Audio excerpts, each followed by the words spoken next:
राज्यात राजकीय भूकंप कधी होतोय याची मी वाटच बघतोय. राजकीय भूकंपाच्या वावड्या उठवणाऱ्यांना खासदार शरद पवार यांचा टोला.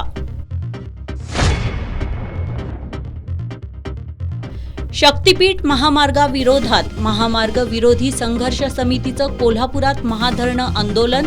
महामार्गाबाबत निवडणुकीपूर्वी दिलेला शब्द पाळावा, अन्यथा सत्तेवरून खाली खेचण्याचा गिरीश फोंडे यांचा इशारा.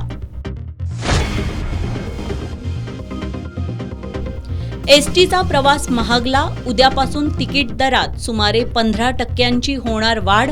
रिक्षा आणि टॅक्सीचीही 1 फेब्रुवारीपासून भाडेवाढ होणार.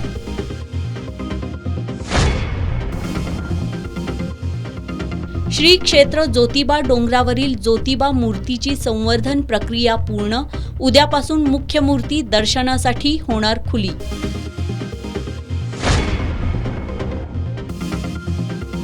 आणि भाडेकरूनच घरमालकाच्या घरातील तिजोरी फोडली.